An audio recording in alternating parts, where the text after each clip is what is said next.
Hallelujah. ನಮ್ಮ ಕರ್ತನಾದ ಯೇಸು ಕ್ರಿಸ್ತನ ನಾಮದಲ್ಲಿ ನಿಮ್ಮೆಲ್ಲರಿಗೂ ಶುಭಗಳು. Good morning. ಚೆನ್ನಾಗಿದ್ದೀರಾ? ಎಚ್ಚರಗೊಂಡಿದ್ದೀರಾ? ಬನ್ನಿ ಹಾಗಾದರೆ ದೇವರ ವಾಕ್ಯ ಧ್ಯಾನಿಸೋಣ. ಪ್ರಾರ್ಥನೆ. ಪರಿಶುದ್ಧ ದೇವರೇ, ನಿಮಗೆ ವಂದನೆಗಳು. ಮತ್ತೊಂದು ಸಾರಿ ಈ ಹೊಸ ತಿಂಗಳಿನಲ್ಲಿ ಮುಂದುವರಿಯುತ್ತಿರುವಾಗ ನಿಮ್ಮ ಕೃಪೆ ನಮಗೆ ಬೇಕು ದೇವರೇ. ನಿಮ್ಮ ಸನ್ನಿಧಿ ನಮಗೆ ಬೇಕು. ಲೋಕ ಕಲ್ಲೋಲವಾಗ್ತಿದೆ. ಮನುಷ್ಯರು ಹೋರಾಟಗಳಲ್ಲಿ ತೊಡಗಿದ್ದಾರೆ. ಎಲ್ಲಿ ನೋಡಿದರೂ ವ್ಯಾಧಿಗಳು, ಬಾಧೆಗಳು ವಿಸ್ತರಿಸುತ್ತಾ ಇವೆ.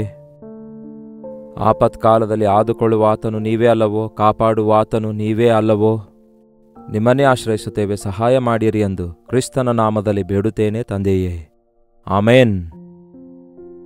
ದೇವರಿಗೆ ಸ್ತೋತ್ರ. ಲೋಕದಲ್ಲಿ ಏನೆಲ್ಲ ನಡೆಯುತ್ತಾ ಇದೆ ಎಂದು ಎಲ್ಲವೂ ನನಗೆ ಗೊತ್ತಿಲ್ಲ, ಆದರೆ ಎಷ್ಟೋ ಜನರು, ಎಷ್ಟೋ ಕುಟುಂಬಗಳಲ್ಲಿ, ಎಷ್ಟೋ ಜನರ ಮಕ್ಕಳು, ಎಷ್ಟೋ ಹೆಂಡತಿಯರ ಗಂಡಂದಿರು, ಕುಟುಂಬದಲ್ಲಿರುವ ಕುಟುಂಬ ಸದಸ್ಯರು ಎಷ್ಟೋ ವಿಧವಾದ ವ್ಯಾಧಿಗಳಿಗೆ ಒಳಗಾಗ್ತಿದ್ದಾರೆ, ಎಷ್ಟೋ ವಿಧವಾದ ಬಾಧೆಗಳಿಗೆ ಒಳಗಾಗ್ತಿದ್ದಾರೆ, ಎಷ್ಟೋ ಸಮಸ್ಯೆಗಳಲ್ಲಿದ್ದಾರೆ ಎನ್ನುವಂಥದ್ದು ನನಗೆ ಗೊತ್ತಾಗ್ತದೆ. ಹೇಗೆ ಅನ್ನುತ್ತೀರಾ?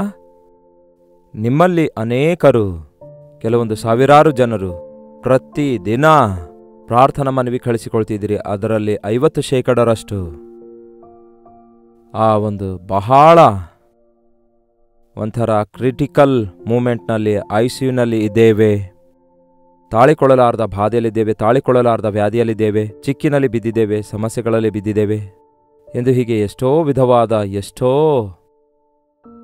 ಬಾಧೆಗಳಲ್ಲಿ ಮನುಷ್ಯರಿದ್ದಾರೆ ಎಂದು ಅರ್ಥ ಮಾಡಿಕೊಂಡಾಗ ಎಷ್ಟೋ ಹೆಚ್ಚಾಗಿ ದೇವರ ಸನ್ನಿಧಿಯಲ್ಲಿ ನಿಮ್ಮೆಲ್ಲರಿಗೋಸ್ಕರ ಪ್ರಾರ್ಥನೆ ಮಾಡ್ತಿದ್ದೇನೆ. ಅಷ್ಟು ಮಾತ್ರವಲ್ಲದೆ ಏನಾಗ್ತಾ ಇದೆ ಈ ಲೋಕದಲ್ಲಿ ಎಂಬ ಅವಗಾಹನ ಉಂಟಾಗ್ತಿದೆ.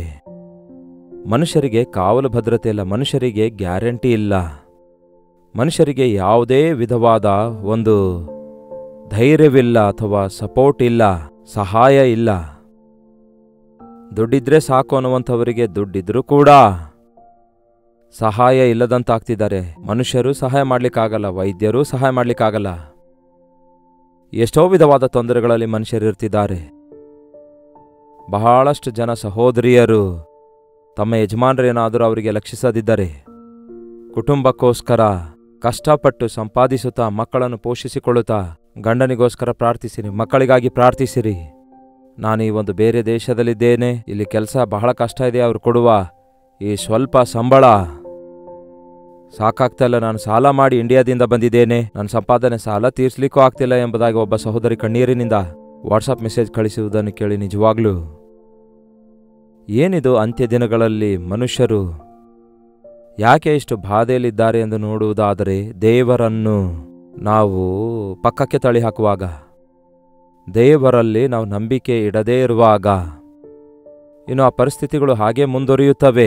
ಆದರೆ ನಂಬುವುದಾದರೆ ಅದ್ಭುತ ಕಾಣ್ತೇವೆ, ದೇವರಿಗೆ ಅರ್ಪಿಸಿಕೊಡೋದಾದರೆ ಆಶೀರ್ವಾದ ಕಾಣ್ತೇವೆ. ದೇವರೇ ನಮ್ಮನ್ನು ಕಾಪಾಡಿರಿ, ನಿಮ್ಮ ಮಕ್ಕಳನ್ನು ಕಾಪಾಡಿರಿ. ಹೀಗೆ ಬಹಳಷ್ಟು ಸಾರಿ ವಿವರವಾಗಿ ಎಲ್ಲ ವಿಷಯಗಳಲ್ಲಿ ಗಂಟೆಗಳವರೆಗೂ ಸೆಪ್ರೇಟ್ ಆಗಿ ಪ್ರಾರ್ಥಿಸಲಿಕ್ಕಾಗಲ್ಲ. ನಾನು ಕೂಡ ಮನುಷ್ಯನಲ್ಲವೋ? ಆದರೆ ಅನೇಕ ಸಾರಿ ನೀವು ಕಳಿಸುವ ಪ್ರಾರ್ಥನಾ ಭಾರಗಳನ್ನೆಲ್ಲ ಕರ್ತನ ಮುಂದಿಟ್ಟು, ಕರ್ತನೆ ಕಾಪಾಡಿರಿ, ದೇವರೇ ಅವರನ್ನು ಕನಿಕರಿಸಿರಿ, ದೇವರೇ ಅವರಿಗೆ ಸಹಾಯ ಮಾಡಿರಿ ಎಂಬುದಾಗಿ ಮೊರೆ ಇಡ್ತಿದ್ದೇವೆ.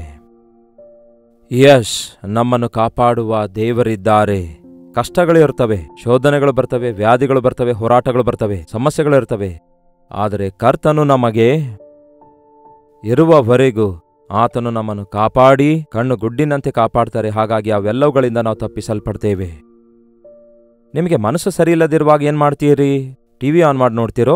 Cell phone ನೋಡ್ತೀರೋ? ಅವೆರಡು ಬಿಟ್ಟುಬಿಡಿ, ಬೈಬಲ್ ತೆಗೆದುಕೊಂಡು ಓದಿ ನೋಡಿ. ನಿಮ್ಮ ಬಾಧೆಗೆ ಸರಿಯಾದಂತಹ ಪರಿಹಾರ, ಆದರಣೆ, ಸಹಾಯ ನಿಮಗೆ ಆತನ ವಾಕ್ಯದಿಂದ ದೊರಕುತ್ತದೆ. ಕೀರ್ತನೆ 121ನೇ ಅಧ್ಯಾಯ ವಚನ 1. ನಾನು ಕಣ್ಣೆತ್ತಿ ಪರ್ವತಗಳ ಕಡೆಗೆ ನೋಡುತ್ತೇನೆ, ನನ್ನ ಸಹಾಯವು ಎಲ್ಲಿಂದ ಬರುವುದು? ಪರ್ವತಗಳ ಕಡೆಗೆ ನಾನು ಕಣ್ಣೆತ್ತಿ ನೋಡುತ್ತಿದ್ದೇನೆ, ನನಗೆ ಸಹಾಯವು ಎಲ್ಲಿಂದ ಬರುವುದು? ನನಗೆ ಸಹಾಯವು ಎಲ್ಲಿಂದ ಬರುತ್ತೆ? ನನಗೆ ಯಾರೂ ಸಹಾಯ ಮಾಡ್ತಾ ಇಲ್ಲ. ನನಗೆ ಯಾರು ಸಹಾಯ ಮಾಡ್ತಾರೆ? ನನಗೆ ಯಾರು ಆದುಕೊಳ್ತಾರೆ? ನಮ್ಮಲ್ಲಿ ಅನೇಕರಿಗೆ ಇದೇ ಪ್ರಶ್ನೆ ಕಾಡುತ್ತೆ, ನಮ್ಗೆ ಯಾರಿದ್ದಾರೆ? ನನ್ನನ್ನು ಯಾರೂ ಲಕ್ಷಿಸುತ್ತಾ ಇಲ್ಲ, ನನಗೆ ಯಾರೂ ಸಹಾಯ ಮಾಡುತ್ತಾ ಇಲ್ಲ. ಇದೇ ಆಲೋಚನೆಯಿಂದ ನಾವು ಇರುತ್ತಾ ಇದ್ದೇವೆ ನಮ್ಮ ಹೃದಯದಲ್ಲಿ. ಅಂತಹ ಪ್ರಶ್ನೆ ಬರುವಾಗ ಉತ್ತರವನ್ನು ಕೂಡ ನಾವು ಹೊಂದಿಕೊಳ್ಳಬಹುದು. ಹೇಗೆಂದರೆ, ಕರ್ತನಲ್ಲಿ ಒಂದು ವೇಳೆ ನಾವೇನಾದರೂ ನಂಬಿಕೆ ಇಡುವುದಾದರೆ ನಮ್ಮ ಅಂತರಾತ್ಮ ನಮಗೆ ಹೇಳುತ್ತದೆ. ಉತ್ತರ ಅಲ್ಲೇ ಇದೆ ನೋಡಿ. ಯಾರು? ಎಲ್ಲಿಂದ ಉತ್ತರ ಬರುತ್ತದೆ ಅಂದವನೇ ಹೇಳುತ್ತಾನೆ ನೋಡಿ, ಯೆಹೋವನಿಂದಲೇ ನನಗೆ ಸಹಾಯವು ಬರುತ್ತದೆ ಎಂದು. ತಕ್ಷಣವೇ ಅಂತರಾತ್ಮ ಹೇಳುತ್ತಿದೆ ದಾವೀದನಿಗೆ, ಎಲ್ಲಿಂದ ಬರುತ್ತೆ ನನಗೆ ಸಹಾಯ? ಯೆಹೋವನಿಂದಲೇ ನನಗೆ ಸಹಾಯ ಬರುತ್ತದೆ, ದೇವರಿಂದಲೇ ನನಗೆ ಸಹಾಯ ಬರುತ್ತದೆ. ನನ್ನ ದೇವರೇ ನನಗೆ ಸಹಾಯಕನು. ಯಾವ ಮನುಷ್ಯನೂ ನಂಬಿಗಸ್ತನಲ್ಲ. ದೇವರು ಎಷ್ಟೋ ನಂಬಿಗಸ್ತನಾಗಿದ್ದಾನೆ. ನಿಮಗೆ ಆ ನಿರೀಕ್ಷೆ ಇದೆಯಾ? ಕರ್ತನು ನಿಮ್ಮ ಜೀವಿತದಲ್ಲಿದ್ದಾರೋ? ಕರ್ತನು ನಿಮ್ಮ ಸಂಗಡ ಇದ್ದಾರೋ? ಕರ್ತನ ಸಹಾಯ ಕೋರಿಕೊಳ್ತಾ ಇದ್ದೀರೋ? ಕರ್ತನಿಗೆ ನಿಮ್ಮ ಹೃದಯ ಕೊಟ್ಟಿದ್ದೀರೋ? ಕರ್ತನ ಸನ್ನಿಧಿಯಲ್ಲಿ ಪ್ರಾರ್ಥಿಸ್ತಿದ್ದೀರೋ? ಆತನನ್ನು ನಂಬುತ್ತಾ ಇದ್ದೀರೋ? ಆತನ ಮಾತು ಕೇಳ್ತಾ ಇದ್ದೀರೋ? ಹಾಗಾದರೆ ನಿಮ್ಮ ಪ್ರತಿಯೊಂದು ಸಹಾಯವೂ ಕರ್ತನಿಂದಲೇ ಬರುತ್ತದೆ. ಕಣ್ಣೆತ್ತಿ ಪರ್ವತಗಳ ಕಡೆಗೆ ನೋಡುತ್ತಿದ್ದೇನೆ, ನನಗೆ ಸಹಾಯವು ಎಲ್ಲಿಂದ ಬರುವುದು? ಯೆಹೋವನಿಂದಲೇ ನನಗೆ ಸಹಾಯ ಬರುತ್ತದೆ. ಆತನು ಭೂಮಿ ಆಕಾಶಗಳನ್ನು ಸೃಷ್ಟಿಸಿರುವಂತಹ ಸೃಷ್ಟಿಕರ್ತನು, ಸೃಷ್ಟಿಸಿದಾತನು. ಆತನು ಭೂಮಿಯನ್ನು ಆಕಾಶವನ್ನು ಉಂಟು ಮಾಡಿದಾತನಾಗಿರುವುದರಿಂದ ನಮಗೆ ಯಾವುದೇ ವಿಧವಾದ ಸಹಾಯ, ಭೂ ಸಂಬಂಧವಾದವುಗಳಾಗಿರಲಿ, ಆಕಾಶ ಸಂಬಂಧವುಗಳಾಗಿರಲಿ, ಪರಲೋಕ ಸಂಬಂಧಪಟ್ಟವುಗಳಾಗಲಿ, ನಮಗೆ ಸಹಾಯ ಮಾಡುವಾತನು ಆತನೊಬ್ಬನೇ. ಭೂಮಿಯನ್ನು ಆತನೇ ಉಂಟು ಮಾಡಿರುವುದರಿಂದ ಭೂಲೋಕದಲ್ಲಿ ನಿಮಗೆ ಯಾವುದೇ ಸಹಾಯದ ಅವಶ್ಯಕತೆ ಇದ್ದರೂ ಕೂಡ, ಭೂಲೋಕದಲ್ಲಿರುವಾಗ ನಿಮಗೆ ಯಾವುದೇ ಅವಶ್ಯಕತೆ ಇರುವಾಗ ಅದನ್ನು ತೀರಿಸಬಲ್ಲ ಶಕ್ತಿ ಆತನಿಗಿದೆ ಎಂಬುದು ನಮ್ಮ ನಂಬಿಕೆಯಾಗಿರಬೇಕು. ಆತನು ನಿನ್ನ ಪಾದಗಳನ್ನು ಕದಲಗೊಡಿಸದಿರಲಿ, ನಿನ್ನನ್ನು ಕಾಯುವಾತನು ತೂಕಡಿಸದಿರಲಿ. ಆತನು ನಿನ್ನ ಪಾದಗಳನ್ನು ಕದಲಗೊಡಿಸದಿರಲಿ, ನಿನ್ನನ್ನು ಕಾಪಾಡುವಾತನು ತೂಕಡಿಸದಿರಲಿ. ತೂಕಡಿಸಿದಾಗ ಅಂದರೆ ನಿದ್ದೆಯಲ್ಲಿ ತೂಕಡಿಸಿ ಎದ್ದ ತಕ್ಷಣ ಬಹಳಷ್ಟು ಸಾರಿ ಮುಂಬೈನಂತಹ ಪಟ್ಟಣಗಳಲ್ಲಿ ಆ ಮೆಟ್ರೋ ಸ್ಟೇಷನ್ನಲ್ಲಿ, ಟ್ರೈನ್ಸ್ನಲ್ಲಿ ಹೋಗುವಂಥವರ ಮೇಲೆ ಸುಮ್ಮನೆ ಒಂದು ಕರ್ಚೀಫ್ ಹಾಕೋದು, ಆ ಕರ್ಚೀಫ್ ತೆಗೆಯೋದ್ರೊಳಗಾಗಿಯೇ ಅವ್ರ ಹತ್ರ ಇರುವ ವ್ಯಾಲೆಟ್ ಆಗಲಿ, ದುಡ್ಡಾಗಲಿ ಅಥವಾ ಆಭರಣವಾಗಲಿ ದೋಚಿಕೊಳ್ತಾರೆ ಅಷ್ಟು ಕ್ವಿಕ್ಕಾಗಿ. ಆದರೆ ನಮ್ಮ ದೇವರು ಹಾಗಲ್ಲ. ನಾವಾದರೂ ತೂಕಡಿಸ್ತೇವೆ, ಹಗಲಾಗಿರಲಿ ರಾತ್ರಿ ಆಗಲಿ, ಯಾವಾಗಂದ್ರೆ ಆವಾಗ ನಿದ್ದೆ ಮಾಡುವವರು ನಾವಾಗಿದ್ದೇವೆ. ಆದರೆ ನಮ್ಮನ್ನು ಕಾಪಾಡುವಂತಹ ದೇವರು ತೂಕಡಿಸುವುದಿಲ್ಲ, ಆತನು ನಿದ್ರಿಸುವುದಿಲ್ಲ. ಆದುದರಿಂದ ನಿಮ್ಮ ಮೇಲೆ ನೊಣವೂ ಕೂಡ ಕೂತ್ಕೊಳ್ಳದಂತೆ ಕಾಪಾಡುತ್ತಾರೆ. ಮುಂಚೆ ಹೇಳ್ತಾ ಇದ್ರು, ನೊಣ ಕೂಡ ಕೂತ್ಕೊಳ್ಳದಂತೆ ಕಾಪಾಡ್ತೇವೆ. ಬಂದು ಹೋಗ್ತದದು ಅಷ್ಟೇ. ಯಾಕೆಂದರೆ ಆ ನೊಣ ತನ್ನೊಂದಿಗೆ ಎಷ್ಟೋ ಇನ್ಫೆಕ್ಷನ್ ತರುತ್ತದೆ, ಅದರಿಂದ ಎಷ್ಟೋ ರೋಗ ಬರ್ತವೆ. ಆದರೆ ಕರ್ತನನ್ನು ನೀವು ಆಶ್ರಯಿಸುವುದಾದರೆ, ಕರ್ತನಲ್ಲಿ ನೀವು ನಂಬಿಕೆ ಇಡೋದಾದರೆ, ಕರ್ತನಿಗೆ ನಿಮ್ಮ ಸಹಾಯ ಬರುತ್ತದೆ ಎಂದು ನಂಬುವುದಾದರೆ, ನಿಮಗೆ ಯಾವ ಅಪಾಯವೂ ಬರದಂತೆ ಆತನು ಕಾಪಾಡುತ್ತಾನೆ. ಇಸ್ರಾಯೇಲರನ್ನು ಕಾಪಾಡುವ ಆತನು ತೂಕಡಿಸುವುದಿಲ್ಲ, ನಿದ್ರಿಸುವುದಿಲ್ಲ. ಆತನು ನಿದ್ರಿಸುವುದಿಲ್ಲ, ತೂಕಡಿಸುವುದಿಲ್ಲ. ಆನ್ ಆಫ್ ಡ್ಯೂಟಿ ಅಲ್ಲ. ನನ್ನ ಕರ್ತನು ನಾನು ನಿದ್ರೆ ಮಾಡ್ತಾ ಇದ್ರೂ ಕೂಡ ನನ್ನನ್ನು ಕಾಯುತ್ತಾರೆ. ನಿಜವಾಗ್ಲೂ ನೋಡಬೇಕಾದ್ರೆ ಬೈಬಲ್ ಹೇಳ್ತದೆ, ತನ್ನ ಪ್ರಿಯರಿಗೆ ಅದನ್ನು ಅವರು ನಿದ್ರೆಯಲ್ಲಿಯೂ ಸಹ ಒದಗಿಸ್ತಾನಂತೆ.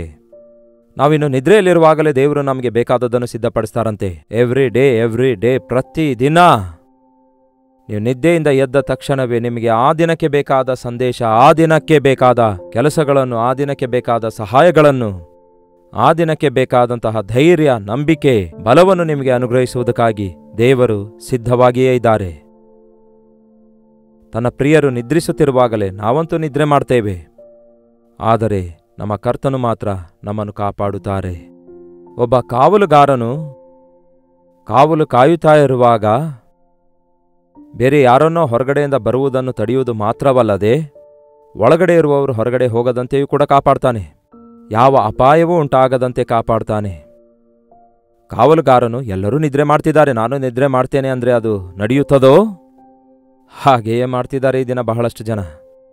ಎಲ್ಲರೂ ನಿದ್ರೆ ಮಾಡಿದ್ರೂ ಸಹ ನಾನು ನಿದ್ರೆ ಮಾಡದೆ ಇವರನ್ನು ಕಾಪಾಡಿಕೊಳ್ಳಬೇಕು, ಇವರಿಗೆ ಸರಿಯಾಗಿ ಕಾವಲುಗಾರನಾಗಿ ನಾನು ಇರಬೇಕು ಅಂದುಕೊಳ್ಬೇಕು.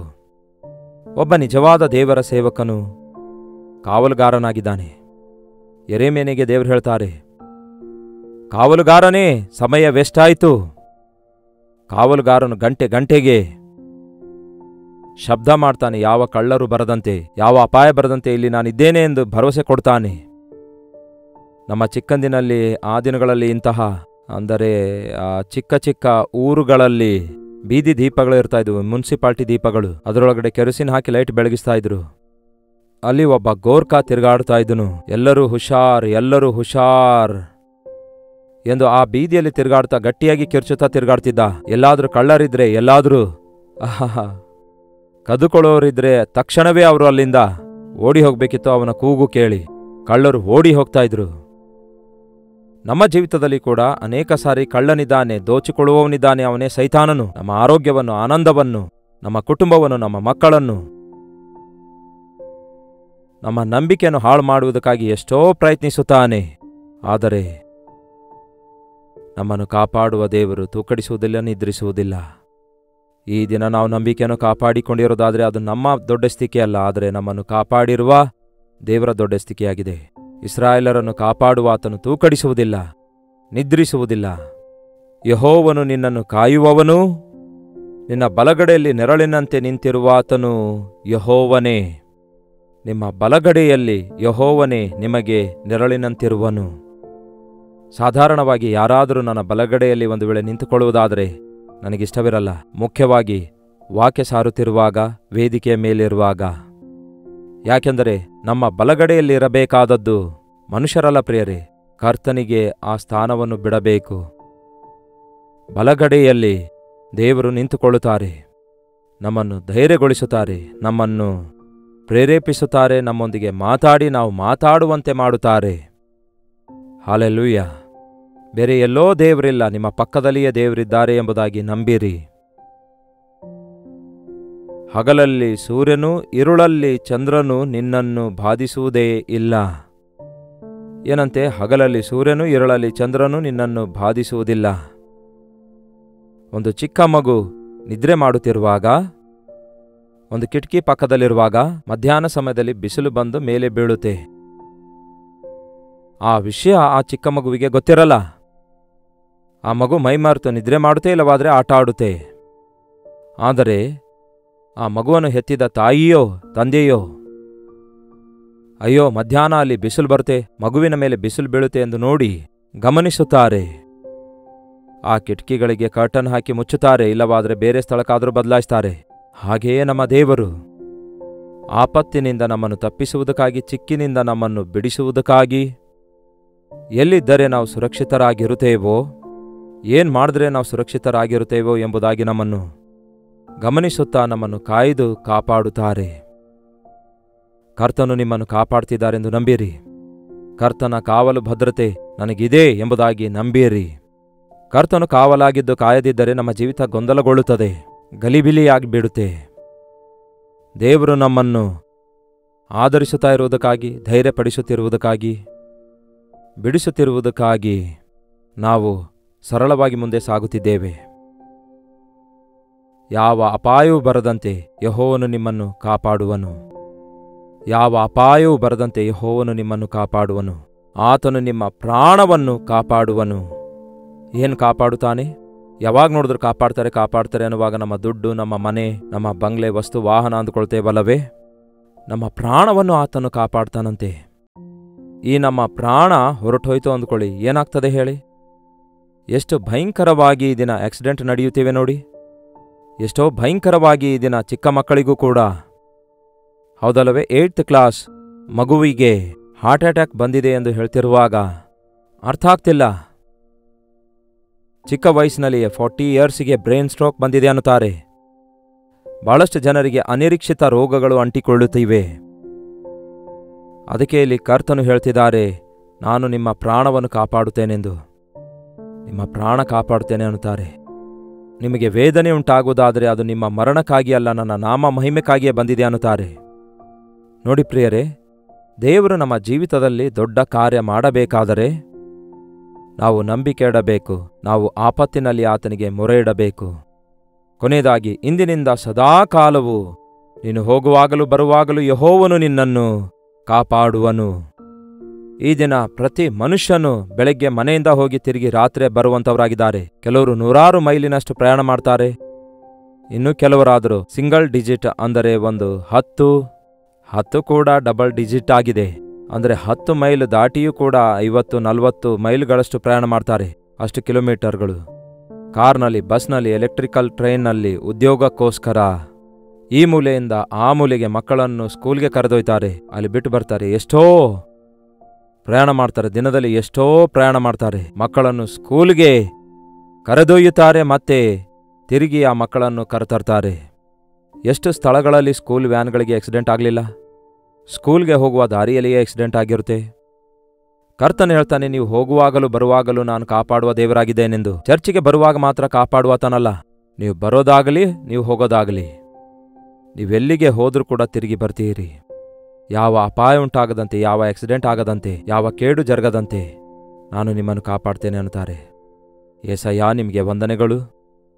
ನನ್ನನ್ನು ಕಾಪಾಡುವಾತನು ನೀವಾಗಿದ್ದೀರೆಂದು, ನನ್ನ ಹಸಿವೆ ತೀರಿಸುವಾತನು ನೀವಾಗಿದ್ದೀರೆಂದು, ನನ್ನನ್ನು ಅರಿತ ದೇವರು ನೀವಾಗಿದ್ದೀರೆಂದು ನಂಬುತ್ತಿದ್ದೇನಯ್ಯ.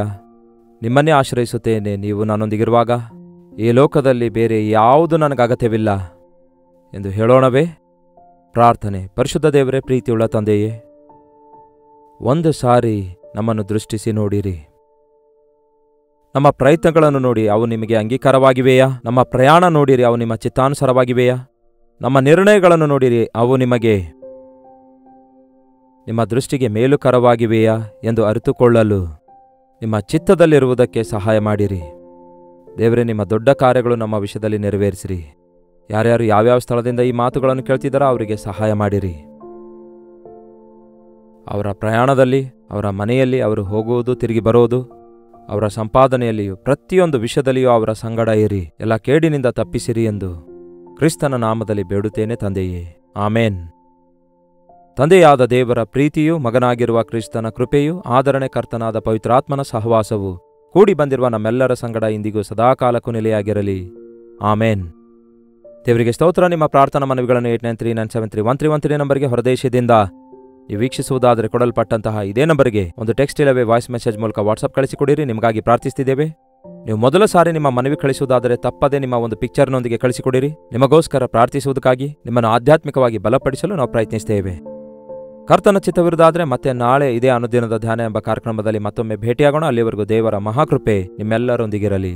ಬೆಂಗಳೂರಿನ ಸುತ್ತಮುತ್ತಲಿರುವಂತಹ ಎಲ್ಲ ಕ್ರೈಸ್ತಿಯ ವಿಶ್ವಾಸಿಗಳಿಗೆ ಒಂದು ಶುಭವಾರ್ತೆ. ನಿಮ್ಮೆಲ್ಲರಿಗೋಸ್ಕರ ಒಂದು ದಿನದ ವಿಶೇಷವಾದ ಗೆಟ್ ಟುಗೆದರ್ ಅನ್ನು ಏರ್ಪಡಿಸಲಾಗಿದೆ. ದಿನಾಂಕ ಏಪ್ರಿಲ್ 10ರಂದು ಮಧ್ಯಾಹ್ನ 2 ಗಂಟೆಯಿಂದ ಸಾಯಂಕಾಲ 7 ಗಂಟೆಯವರೆಗೆ. ಸ್ಥಳ Hudson community centre, CSI compound, opposite Mitralaya girls school, corporation circle, Bengaluru. ಹೆಚ್ಚಿನ ವಿವರಗಳಿಗಾಗಿ 8939393939 ನಂಬರ್ಗೆ ಸಂಪರ್ಕಿಸಿರಿ. ಈ ಒಂದು ದಿನದ ಗೆಟ್ ಟುಗೆದರ್ನಲ್ಲಿ ತಪ್ಪದೆ ಪಾಲ್ಗೊಂಡು ದೈವಾಶೀರ್ವಾದಗಳನ್ನು ಹೊಂದಿಕೊಳ್ಳಿರಿ.